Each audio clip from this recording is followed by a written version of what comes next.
Life is a beautiful paradox filled with joy and pain, success and failure, all happening at once. We dive into the contradictions of the soul to find the balance that makes us who we are. Hit subscribe now and join us in exploring life's greatest mysteries. The call came at 11:47 on a Tuesday night. I know the exact time because I had just looked at the clock on my nightstand, thinking I'd give myself another hour before turning off the lamp, and the true crime podcast I'd been half listening to. 63 years old, and I still can't fall asleep without some kind of background noise. My late husband Harold used to say I was afraid of quiet. Maybe he was right. When my phone lit up and I saw my daughter's name, my first thought wasn't worry, it was irritation. She knew I went to bed early. We'd had that conversation a dozen times. I picked up anyway. You always pick up when it's your child. Mom. Her voice was tight, clipped, not scared, demanding. There's a difference. And after 63 years of living, I know exactly which one I was hearing. We have a situation. I sat up, reached over and turned down the podcast. What kind of situation? My card got declined at the resort, and Damon's card has some kind of hold on it. We need you to wire us $4,000 tonight or they're going to charge us for the room damage and call the police. I didn't say anything for a moment. Room damage, I repeated. It's complicated. I'll explain when we get back. But we need the money tonight, Mom. Right now. I looked at the clock again. 11:47 p.m. My daughter was calling me from a resort she had told me cost $800 a night when she'd shown me the booking 2 weeks ago, proud as punch, scrolling through photos of the infinity pool, asking me to wire $4,000 in the middle of the night. Call Damon's mother, I said. Silence. What? His mother. Call her. She loves helping you two out. Mom, this isn't good night, sweetheart. I hung up the phone, turned the podcast back on, and lay back down against my pillow. And I want to tell you, I want to be honest with you, my heart was pounding. My hands were not steady.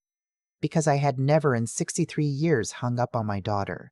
I had never in my life refused her anything she genuinely needed. But somewhere between the words room damage and right now, I had understood something that I'd been refusing to understand for almost 2 years.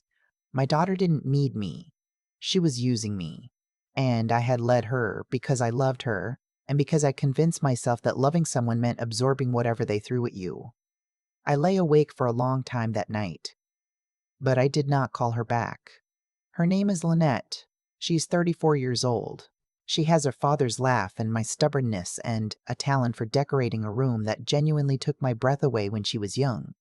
I used to brag about her to anyone who would listen. I still do sometimes out of habit. A habit I'm trying to break. She married Damon 18 months before everything started to unravel. I liked Damon when they first started dating.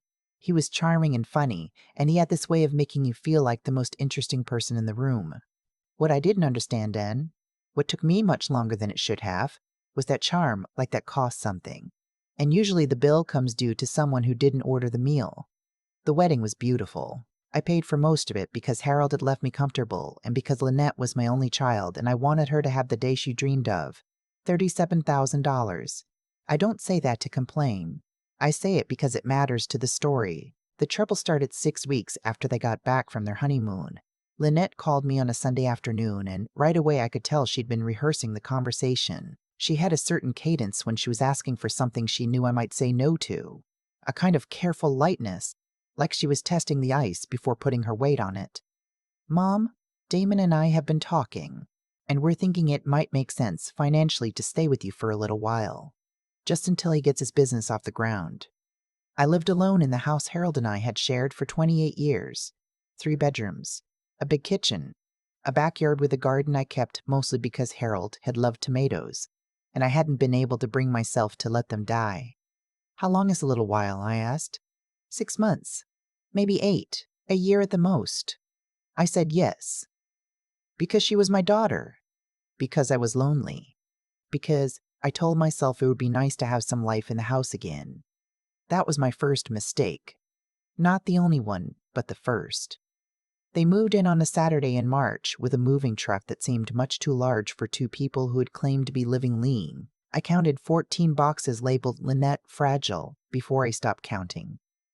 Damon brought a leather sectional that took up most of my living room and made my furniture look like it belonged in a different, smaller life. I didn't say anything. I told myself it was temporary. I rearranged my things and called it an adjustment period. Within 3 weeks, adjustments were being made that I hadn't agreed to. Lynette rearranged my kitchen without asking. I came downstairs one morning and couldn't find my coffee mugs because she'd moved them to a cabinet above the stove, which I can barely reach. When I mentioned it, she said, "Mom, it makes so much more sense this way." Trust me, she'd smiled the way you smile at someone who's being a little precious about something small. Damon stopped paying the share of the utilities we'd agreed on after the second month. He said his business account was in flux. I accepted that explanation once, then twice. Then I stopped bringing it up because it made Lynette quiet and cold for days afterward. My garden started being used as a smoking area. Not by Lynette, she doesn't smoke, but by Damon's friends who began appearing on Friday evenings and sometimes staying through Sunday. Nobody asked me. I'd walk into my own backyard and find men I didn't know sitting in Harold's chairs, and I'd go back inside and make myself a cup of tea and sit at my kitchen table and not say anything. This is what I'm most ashamed of looking back. Not that I let them stay, but that I made myself so small inside my own home. I had become a guest in the house where I'd raised my child. The comments started around month 4. Small things at first. "Mom, do you really need this many photo frames in the hallway? It's a little much." I said that I liked them. She said, "I know, but when people come over," and I said, "People like who?" And she looked at me with that patient, tired expression that I had started to recognize and absolutely hate. Then it was my wardrobe. "You're retired, Mom. You could dress a little younger, you know? Have some fun with it. I was wearing a blouse I'd bought 3 years ago and had always liked. I didn't buy new clothes, but I started putting on a cardigan whenever they were home, as if I needed armor. Then it was the house itself. Damon mentioned, very casually one evening, that the property would be worth significantly more if they updated the kitchen. I said it was a perfectly good kitchen. He said, "Of course it is. But as an investment, I said I wasn't interested in investments." He nodded and smiled and dropped it. For about a week. The next time he brought it up, Lynette was in the room, and she backed him up, and I sat there in the chair where I'd nursed her through 2 ear infections and a bad case of the flu when she was 9 years old. And I listened to my daughter explain to me that my home was an underutilized asset. I excused myself and went to bed at 7:30. That night I called my sister Marguerite. She lives in Phoenix. She'd been asking me how things were going with the kids every week since March, and every week I told her fine. That night I told her the truth. She was quiet for a moment. Then she said, "Bev, how much are they paying you?" I didn't answer. "Beverly Ann," she said. "Beverly Ann," she said. My full name, the way our mother used to say it. "They're not paying you anything, are they?" "They're my family," I said. "So are you," she said. "You're your own family, too." I thought about that for a long time after we hung up. The shift happened in the fall, and when I try to pinpoint it, I think it was the afternoon I came home from my book club and found Lynette on the phone in my kitchen, talking to someone about, and I'm not exaggerating here, whether the house would qualify for a home equity line of credit. I stood in the doorway. She saw me and held up one finger the way you do when you're asking someone to wait. I waited. She finished the call and set the phone down and looked at me with an expression I can only describe as bracing. Like she already knew what I was going to say and had prepared for it. "What was that?" I asked. "I was just exploring options," she said. "Damon's business needs an infusion right now, and we were thinking that if we could leverage the house." "This house is not a piggy bank," I said.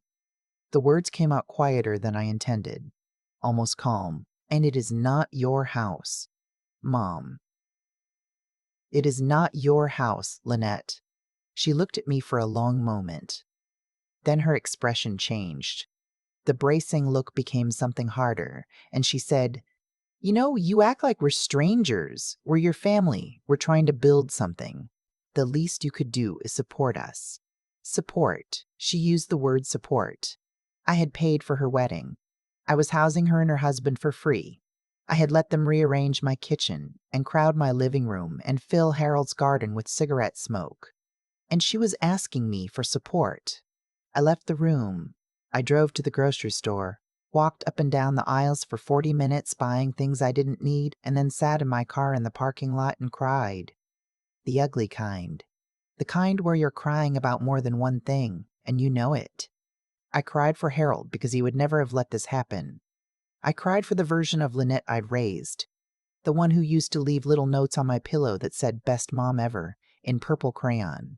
I cried because I was 63 years old, a widow, alone in a parking lot, and I had let my own daughter make me feel like a stranger in my home. And then I stopped crying. I blew my nose. I sat up straight. And I called a locksmith. Not to change the locks. Not yet. But I asked some questions. I needed to know what my options were. I also called my attorney that week. Her name is Evelyn, and she is sharp and practical and does not waste words. I told her the situation. She told me what I needed to know about tenant rights and occupancy laws in my state and how to protect myself. "How long have they been there?" she asked. 7 months, I said. She made a sound that was not quite a sigh. "Okay, here's what you're going to do." I took notes, real ones, on paper, the way I was taught in school. I also started keeping a record. Dates, conversations, what was said, what was agreed to and not followed through on. I kept it in a notebook in my nightstand drawer. I don't know exactly why I started doing it. Some instinct, maybe. Some part of me that had been quiet for 7 months, finally starting to pay attention. Lynette noticed I was different. I wasn't sure how, exactly. I hadn't said anything new, hadn't changed my routines dramatically. But she started being slightly more careful around me.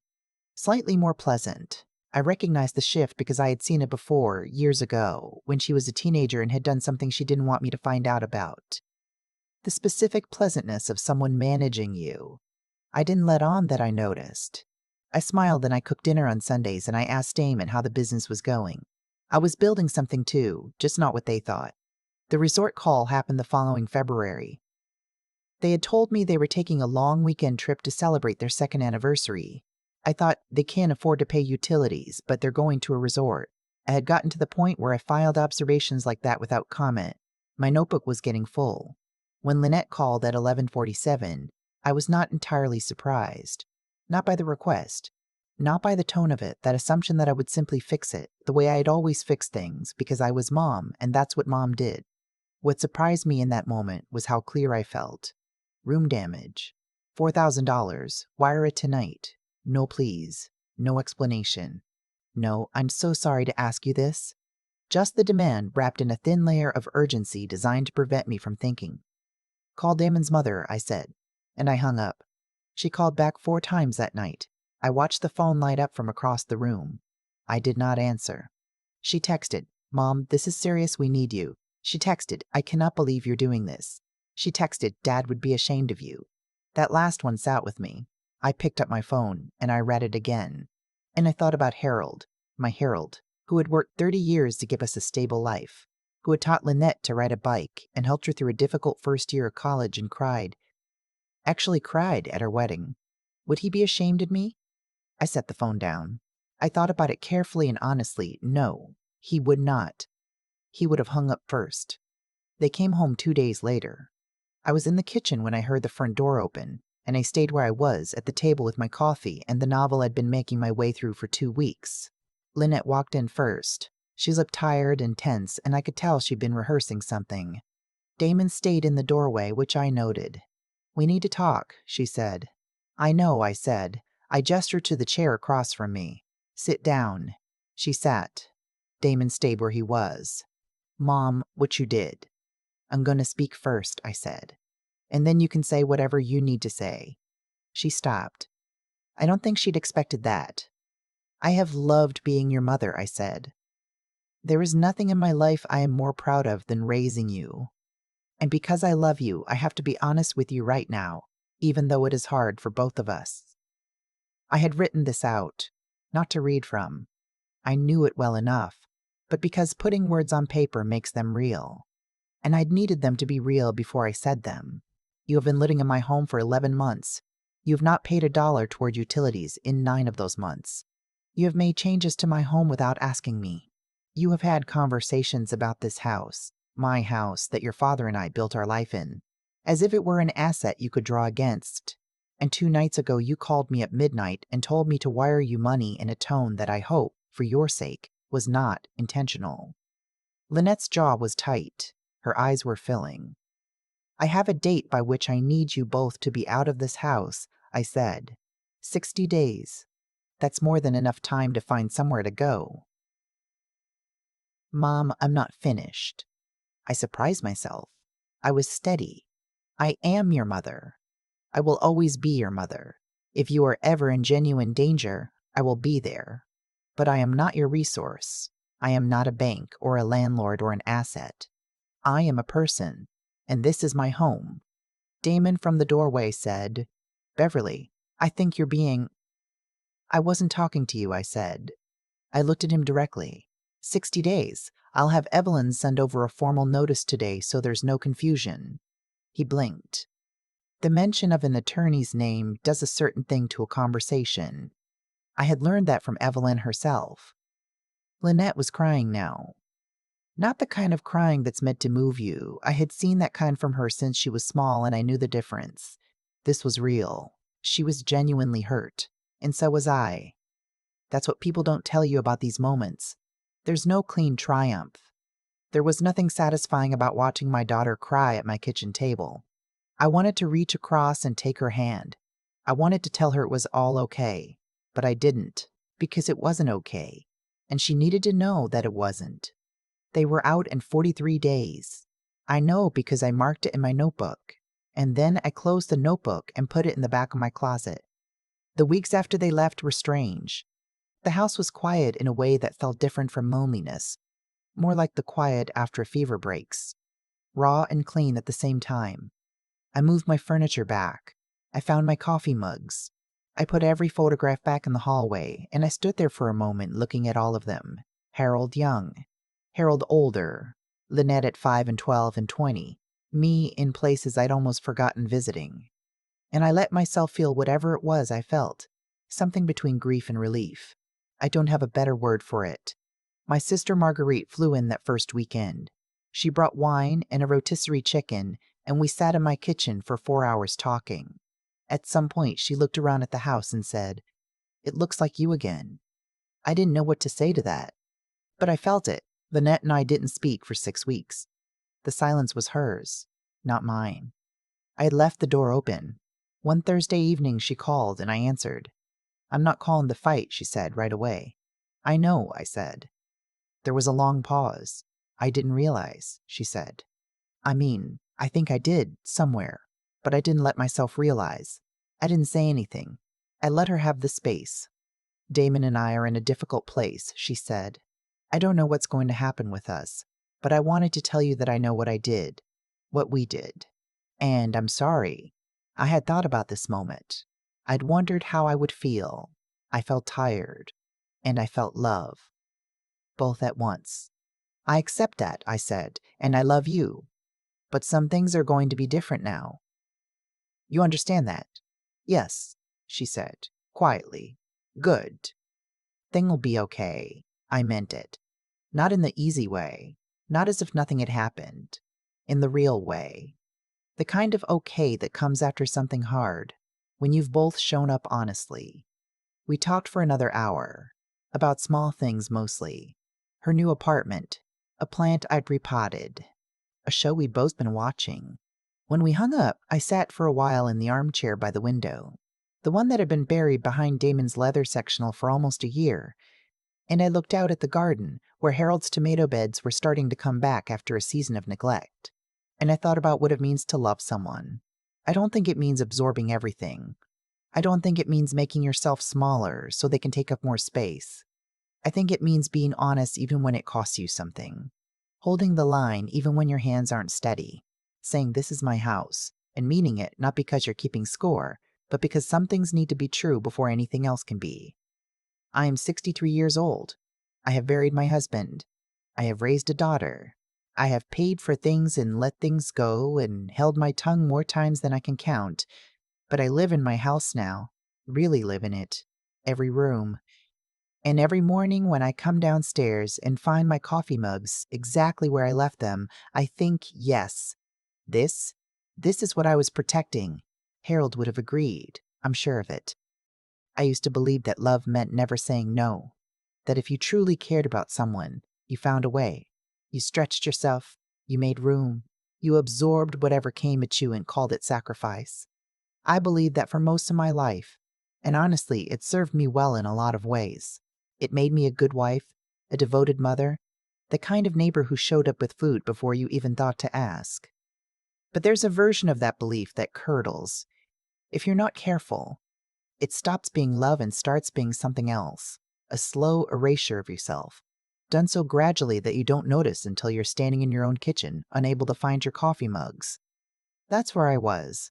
And I want to say clearly, I don't blame Lynette entirely. I played my part every time I said nothing when I should have spoken. Every time I went to bed at 7:30 rather than have an honest conversation. I was teaching her that there were no consequences, that mom had no edges, that the house and the woman in it would simply keep accommodating whatever came to the door. What I've come to understand is that there is a direct line between what we allow and what we eventually face, not as punishment. I don't think life works like a ledger, but as simple cause and effect. I allowed 11 months of slow disrespect, and have accumulated into a midnight phone call that treated me like a bank machine. That didn't happen because my daughter is a bad person. It happened because I had never once shown her where I ended. The moment I hung up on her, something shifted, not in her, not yet, in me.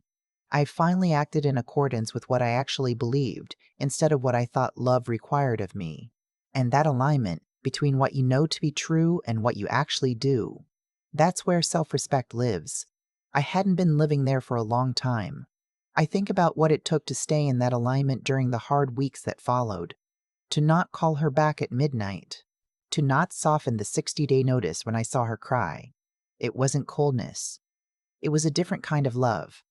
One that said, I believe you are capable of more than this, and I'm going to hold you to it even when it's uncomfortable for both of us. Marguerite asked me once if I regretted letting them move in. I thought about it honestly.